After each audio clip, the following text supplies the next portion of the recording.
Caras e caros colegas, muito bom dia a todos. Vamos dar início a esta nossa reunião do Grupo Parlamentar, num formato um pouco diferente daquilo que é habitual.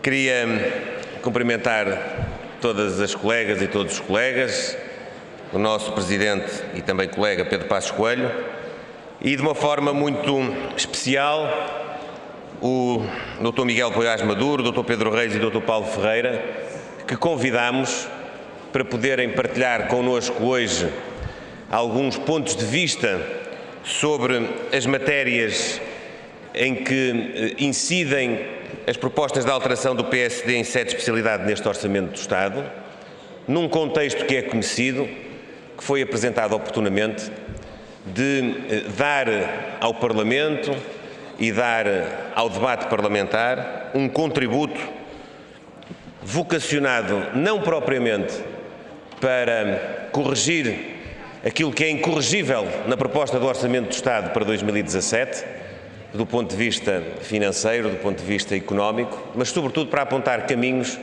para que o país possa procurar mais prosperidade, mais crescimento e mais bem-estar no futuro. O contexto em que este Orçamento do Estado de 2017 chegou à Assembleia da República é um contexto conhecido. Estamos na fase final da execução do Orçamento do Estado de 2016, o primeiro exercício orçamental da responsabilidade do atual Governo do Partido Socialista, suportado no Parlamento pelo Partido Comunista e pelo Bloco de Esquerda, e esse contexto veio a materializar tudo aquilo que o PSD antecipou precisamente por altura do debate do Orçamento do Estado para 2016. As principais metas que estão inscritas no orçamento deste ano não vão ser cumpridas. O país não vai ter, em 2016, o crescimento económico que estava previsto no orçamento. Vai, de resto, crescer menos do que cresceu em 2015. O país não teve, apesar das decisões do Governo visarem esse objetivo, o aumento da procura interna, que era a base do modelo económico que o Governo apresentou. Bem pelo contrário, vai ter um consumo interno inferior em 2016 àquilo que teve em 2015, com outra estratégia, contra a qual este Governo se apresentou. O país não tem, em 2016, nem no investimento como um todo, nem no investimento público em particular, um desempenho equivalente ao que teve em 2015 e tem um desempenho muito aquém daquilo que é o objetivo traçado no orçamento de 2016 que está a terminar. O país não tem, mesmo com algumas boas notícias, um comportamento no setor exportador ao mesmo nível daquele que teve em 2015.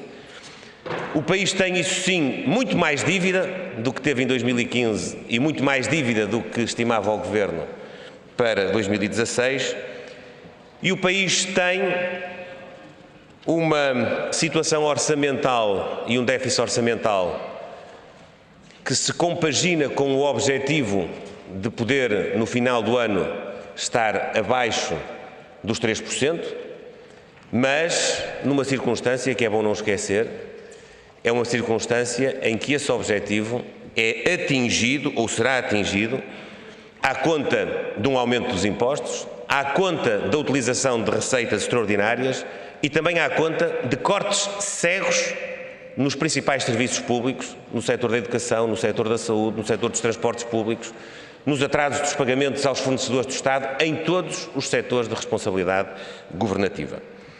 É verdade que ainda a semana passada o Governo fez uma grande festa a propósito do desempenho da nossa economia ter sido melhor do que aquele que estava estimado no terceiro trimestre. Esqueceu-se foi de dizer, em primeiro lugar, que mesmo essa boa notícia não será suficiente para que no final do ano tenhamos um comportamento da economia melhor do que aquele que tivemos em 2015. Portanto, será sempre um crescimento inferior àquele que tivemos no ano passado. E, sobretudo, que esse trimestre em particular apresentou esse resultado, não por força daquilo que eram as propostas e os efeitos das propostas do Governo, mas, sobretudo, porque houve um aumento da procura externa, precisamente o contrário daquilo que visava o Governo, que permitiu que a nossa economia tivesse esse resultado no terceiro trimestre. Por falar em procura externa, vejam bem que o nosso principal parceiro comercial, a Espanha, que teve quase todo o ano de 2016 sem governo, tem um crescimento económico que é o triplo daquele que tivemos em Portugal, com um governo legitimado pelo apoio parlamentar do Partido Socialista, do Partido Comunista e do Bloco de Esquerda. Isto diz bem sobre o resultado e o efeito das decisões, e é este o contexto económico e orçamental em que chegamos à discussão deste Orçamento do Estado. É bom de ver que, do lado do Governo e do Partido Socialista, há uma grande preocupação com o PSD. Temos assistido às intervenções, quer no Parlamento, quer fora dele, dos principais protagonistas da parte socialista da maioria parlamentar, em particular do Primeiro-Ministro e Secretário-Geral do PS e do líder parlamentar e Presidente do PS, vivem, de facto, com uma assombração quando veem o PSD e o líder do PSD. Vivem assombrados e nós percebemos porquê. Porque não são capazes de dar ao país os resultados que o PSD e o líder do PSD deu quando era Primeiro-Ministro, e é a forma de esconderem o falhanço que, nestes domínios todos que ainda há pouco elenquei, marca a sua governação. Mas nós devemos tranquilizá-los. Não vale a pena viverem assombrados com o PSD, nem demasiado preocupados com o PSD. Eles têm a obrigação principal de governar o país a pensar no futuro. Nós, no PSD, de resto, damos esse exemplo e por isso nos reunimos aqui hoje com este objetivo de analisar as nossas propostas. Estamos muito firmes, muito convictos, mas também muito tranquilos e coesos para sustentar ideias que visam construir Portugal a médio prazo, olhando para os principais problemas estruturais do país e tentando apresentar caminhos e soluções. Coisa que o Orçamento do Estado não faz e, de resto, não pode fazer, porque o Governo, mais do que governar, é um negócio em permanência, é uma negociação em permanência. Todos os dias é preciso negociar qualquer coisa só para que o Governo, no dia a seguir, possa sustentar politicamente o apoio que tem nos partidos que o suportam na Assembleia da República.